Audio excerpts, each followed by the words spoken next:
तो हेलो।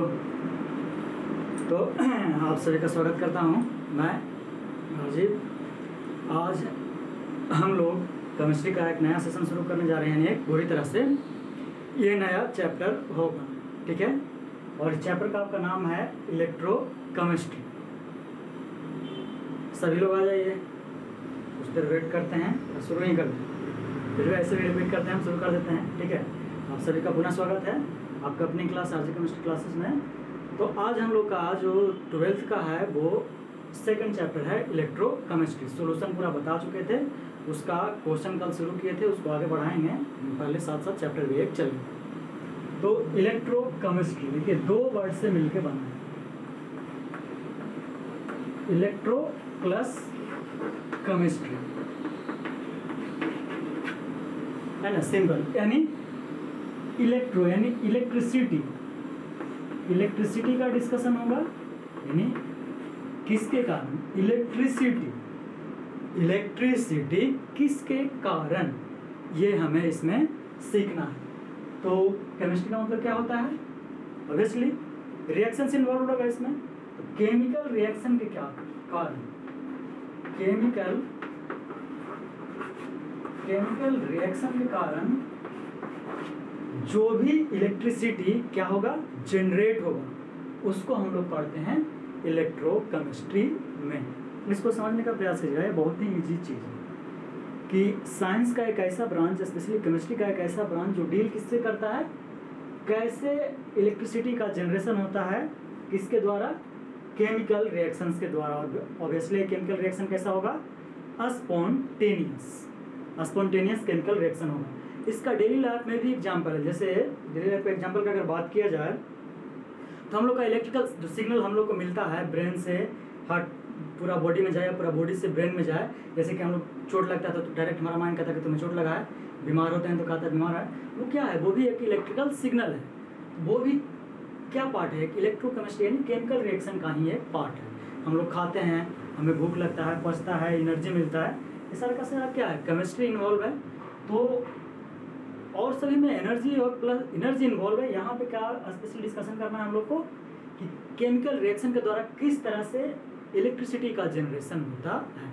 तो एक बहुत ही ब्रॉड टॉपिक है, वास्ट टॉपिक है और इंटरडिसिप्लिनरी है, यानी आपस में कनेक्टेड है। जैसे आप आगे पढ़ेंगे इनऑर्गेनिक में तो मेटल का एक्सट्रैक्शंस, जो मेटल एक्सट्रैक्शंस है उसे भी हमें क्या करना है, जानना है। और मेटल एक्सट्रैक्शंस भी बहुत सारे मेटल का किसके थ्रू होता है? इलेक्ट्रोकेमिस्ट्री, जिसमें क्या रहता है? इन्वॉल्व होता है, ठीक है।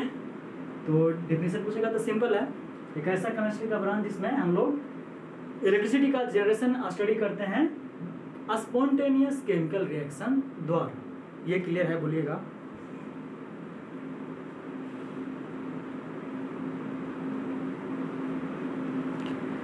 ठीक है। आप कोई कहेगा सर डेफिनेशन लिख दीजिए, तो ठीक है लिख देते हैं। इलेक्ट्रोकेमिस्ट्री लिख देते हैं पूरा। Electrochemistry is the study of production of, obviously क्या होगा? प्रोडक्शन किसका? अभी इतना देर से वही बता रहे थे, production of electricity, production of electricity from किससे? Spontaneous chemical reaction, spontaneous chemical reactions. जो स्पॉन्टेनियस केमिकल रिएक्शंस के द्वारा जो बनेगा इलेक्ट्रिसिटी, उसको क्या बोलते हैं? इलेक्ट्रोकेमिस्ट्री। इसे आप चाहें तो उतार भी सकते हैं।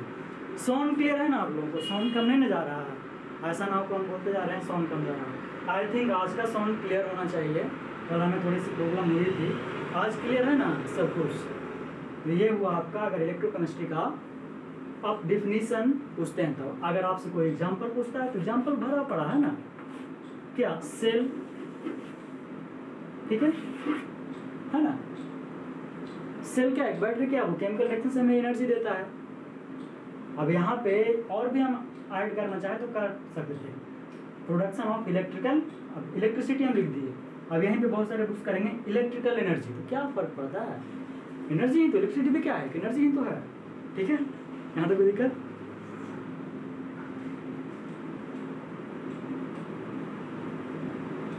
ठीक है, और साथ ही साथ अगर इसको और ग्रोथ करेंगे तो इसी जो हमको स्पॉन्टेनियस एनर्जी मिला जो है, क्योंकि अब इसलिए क्या है, केमिकल रिएक्शन के थ्रू क्या मिला, हमको इलेक्ट्रिकल एनर्जी मिला, तो इसी एनर्जी को और फिर रिवर्स भी कर सकते हैं, वाइस वर्सा भी कर सकते हैं ना, यानी जैसे कर सकते हैं कि नहीं, सुनिए बैटरी से हम पूरा इलेक्ट्रिकल एनर्जी निकाल दिए ना, अब इस बैटरी को फिर से चार्ज करने के लिए, जैसे मोबाइल यूज करते हैं, सब कोई मोबाइल यूज करता है, तो इस मोबाइल को फिर से चार्ज करने के लिए क्या यूज करते हैं हम लोग, इलेक्ट्रिसिटी यूज करते हैं ना। ये क्या है, वाइस वर्सा रिएक्शन ऑलमोस्ट होते हैं।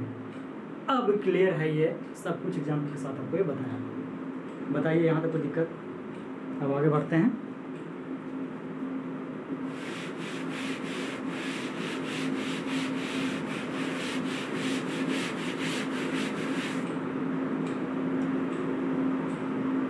आया समझ में सभी को?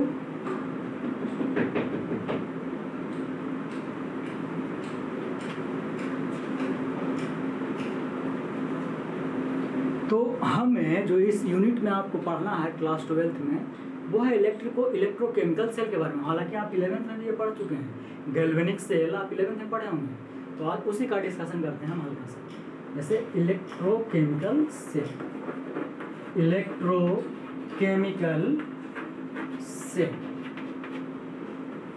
अगर आपको गैल्वेनिक सेल का रिएक्शन याद हो, किसी को याद है, कॉपर जिंक का छोटा सा रिएक्शन है, किसी को याद है, कोई बता सकता है?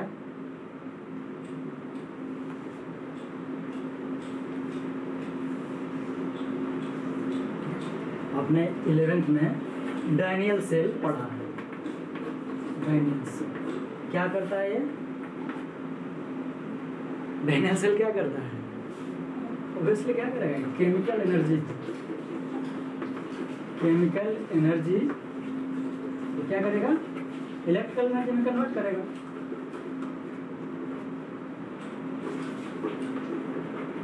यही तो करना है। तो किस प्रोसेस में करता है? जिस प्रोसेस में करता है वो प्रोसेस है रेडॉक्स प्रोसेस। रेडॉक्स रिएक्शन पढ़ चुके हैं, वो क्या है, रेडॉक्स प्रोसेस। यानी रेडॉक्स प्रोसेस में डैनियल सेल क्या करता है, केमिकल जो उसके अंदर है उसको, केमिकल एनर्जी को इलेक्ट्रिकल एनर्जी में कन्वर्ट कर देता है। तो कौन कौन होता है? ऑब्वियसली कॉपर और जिंक। तो किसको लिखें पहले बताइए? Cu। ठीक है, क्या होता है इसका रिएक्शन अगर आपको याद हो क्लास 11 से, तो जिंक प्लस कॉपर, यही होता है ना। जिंक और कॉपर का रड़ होता है आपस सेल्स में, ये आपस में रिएक्ट करते हैं और क्या बनाते हैं। देखिए यहाँ पे कुछ और भी होगा, इसका ये एक्वस में कौन होगा, इन दोनों में एक्वस में कौन होता है बताइए जरा।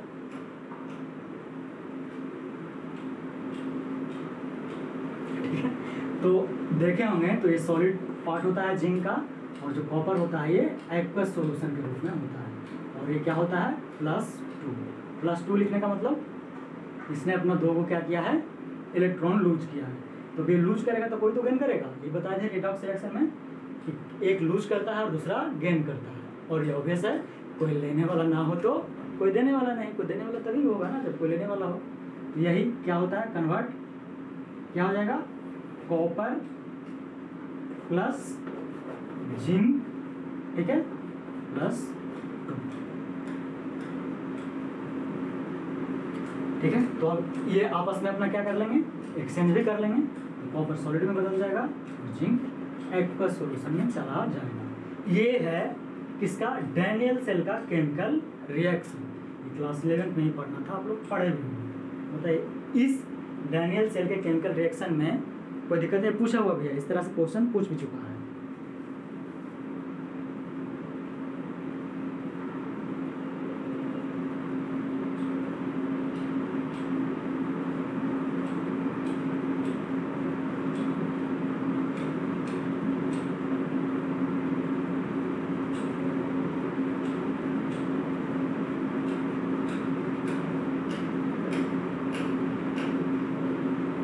यहाँ पर किसी को कोई दिक्कत नहीं है?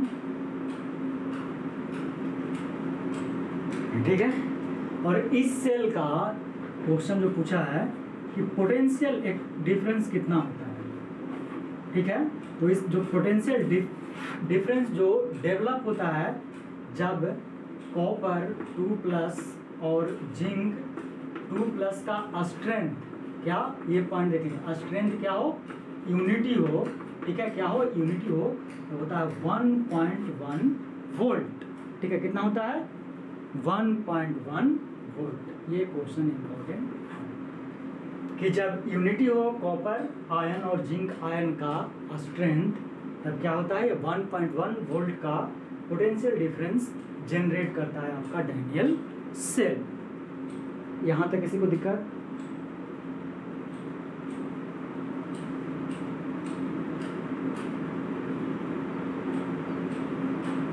ठीक है।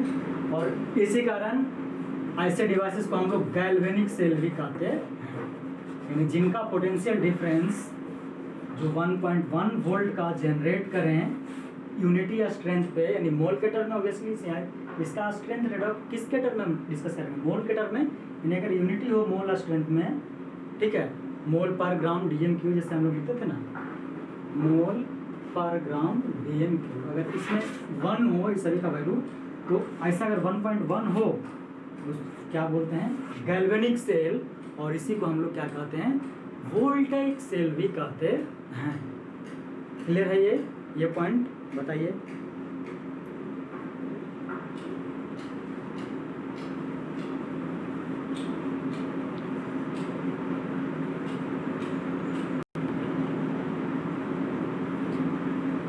ठीक है, वो समझ में आया।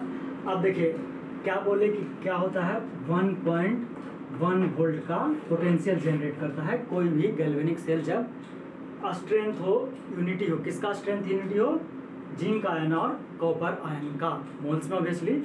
तो अब हम क्या कर रहे हैं, देखिए zinc sulphate copper sulphate pot में है, यहाँ पे जिंक ये निगेटिव होगा और ये कॉपर क्या होगा, पॉजिटिव होगा।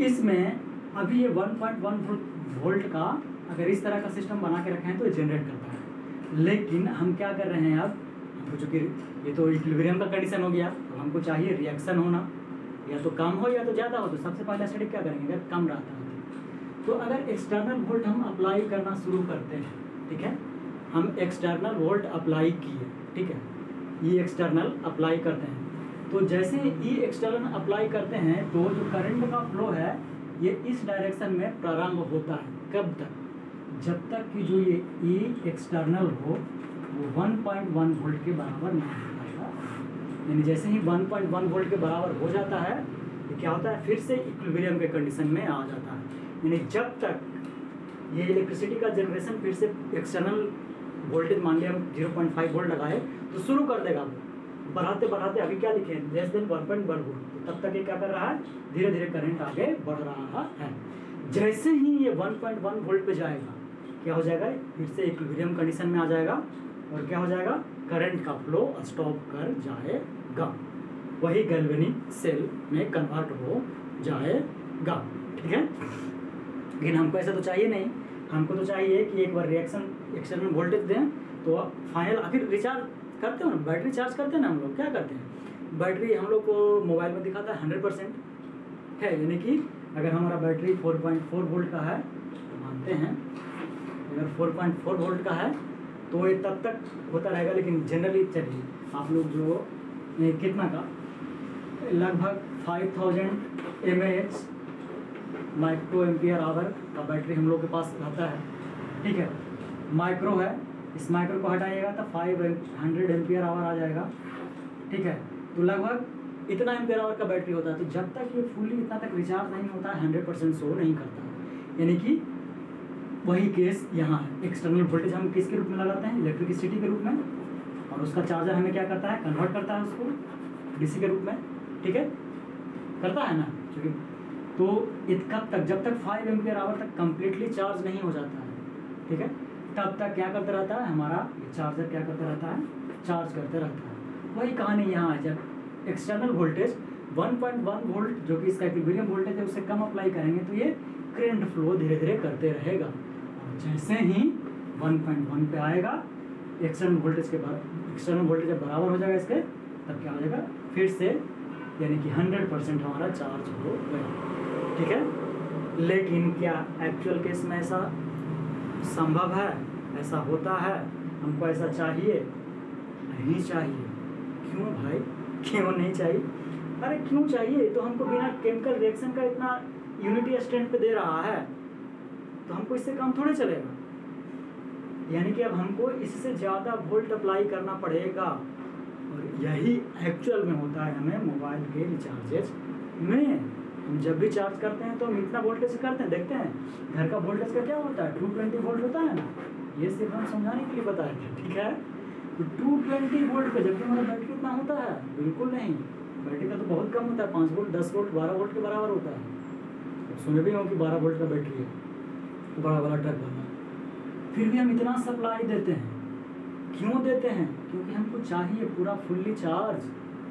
तो अब क्या होगा कंडीशन, क्या करेंगे, अब ई एक्सटर्नल को ग्रेटर देन 1.1 वोल्ट तक ले जाएंगे। यानी अब इससे 1.1 वोल्ट से ज़्यादा हम देना प्रारंभ कर देंगे, ऑब्वियसली क्या हो जाएगा, फिर से इलेक्ट्रिसिटी का फ्लो प्रारंभ हो जाएगा। ये समझ में आया कि नहीं, ये समझाइए हमें, यानी मतलब बताइए हमें।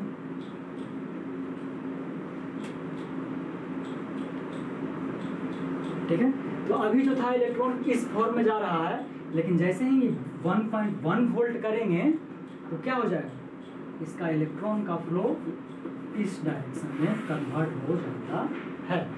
और जब ऐसा हो जाए तो इन्हीं सेल्स को हम लोग कहते हैं इलेक्ट्रोलाइटिक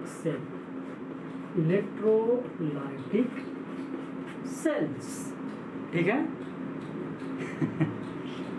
क्या समझ में?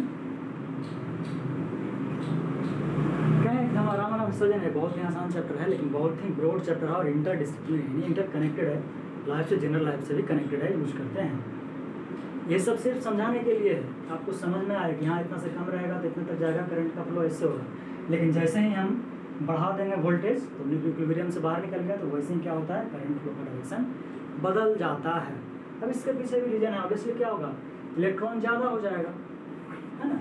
अभी ये निगेटिव चार्ज था, ठीक है, ये निगेटिव है, अब इसके पास बहुत ज़्यादा हो जाएगा, ठीक है, तो करंट का डायरेक्शन क्यों बदल जाता है, इसका बहुत ज़्यादा हो जाएगा। अब इधर पॉजिटिव चार्ज तो कम ही रहेगा ना, तो क्या होगा, इस निगेटिव चार्ज की तरफ क्या होगा, अट्रैक्शन बढ़ जाएगा। इस कारण से क्या होता है, डायरेक्शन हमारा चार्ज का बदल जाता है। ये सभी मैकेनिज्म आप लोगों को नहीं पढ़ना है, बस ये जानना था कैसा कैसे कैसे होता है। यहाँ तक कोई दिक्कत?